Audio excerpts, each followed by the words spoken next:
안녕하세요. 오늘 우리가 이야기 나누어 볼 책은요. 바로 로이스 로리의 유명한 청소년 소설 기억 전달자 더 기버입니다.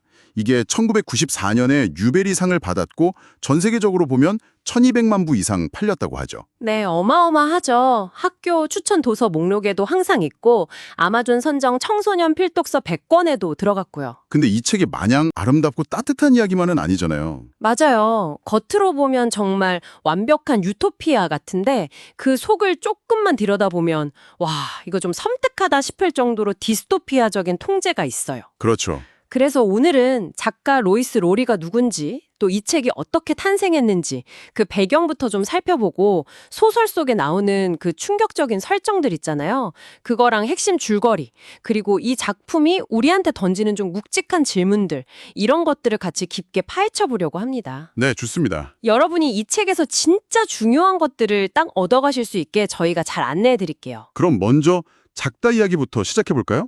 로이스 로리, 1937년 하와이 출생이라고 하셨죠? 네, 아버지가 군의관이셔서 여기저기 많이 옮겨 다니면서 살았다고 해요. 아, 흥미로운 게 이 소설의 영감을 어디서 얻었나 했더니 노년의 기억을 잃어가는 아버지를 보면서였대요. 맞아요.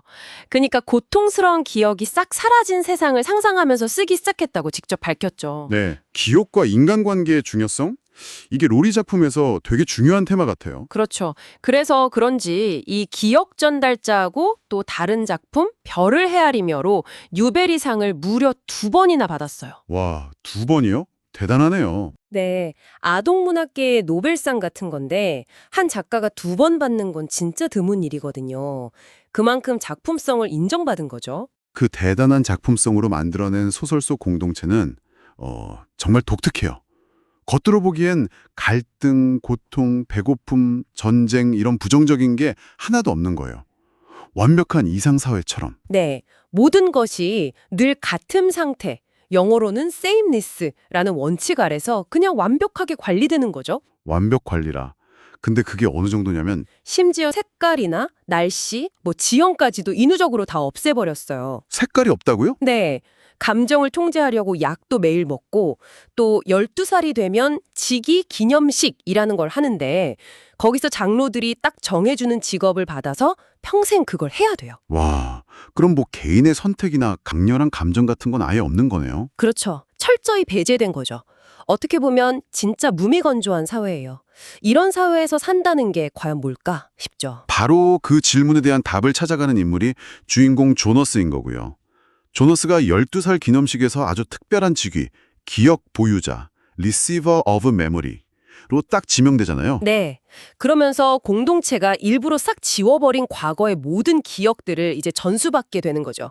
이전 기억 보유자, 그러니까 기억 전갈자, the giver한테서요. 근데 그 기억이라는 게 좋은 것만 있는 게 아니잖아요. 뭐 썰매타기, 햇살, 음악, 사랑 이런 것도 있지만 맞아요. 동시에 전쟁, 굶주림, 죽음 같은 아주 끔찍한 고통의 기억까지 다 받아요. 이게 영어 원문에서도 강조되는데 작가가 이런 말을 했죠. Without memories, it's all meaningless. 기억이 없다면 모든 것이 무의미하다. 네, 기억의 무기를 말하는 거죠. 이 기억들을 통해서 조너스가 이제 자기가 살던 세상, 그 흑백 세상의 진실을 알게 되는 거죠. 그 편리함 뒤에 숨겨진 끔찍한 진실. 특히 저는 그 임무해제라는 말이 너무 충격적이었어요. 되게 완곡하게 표현했지만 네, 그게 사실은 안락사, 그러니까 살인을 의미하는 거였죠. 기준 미달 신생아나 노인들을 그렇게. 그래서 조너스가 자기가 돌보던 아기 게이브리엘이 임무해제될 위기에 처하니까 결국 탈출을 결심하게 되죠. 맞아요. 이 탈출 장면이 독자들한테 정말 많은 생각을 남겨요. 눈보라 속에서 썰매를 타고 어디론가 가는데 빛이랑 음악 소리가 들리는 것 같기도 하고 좀 희망적이면서도 되게 모호하게 끝나잖아요. 네, 맞아요. 그래서 얘는 살았나 죽었나? 궁금해지고 물론 후속작에서 밝혀지지만요. 그렇죠.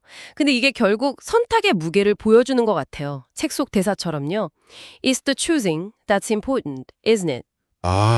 중요한 건 선택 그 자체다. 이런 질문이군요.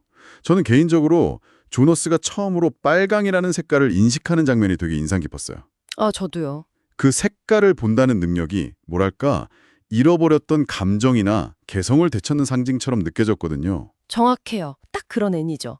그래서 반대로 보면 그 늘 같은 상태를 유지하려는 공동체의 방식은 다양성을 억압하고 통제하는 전체주의 같아요.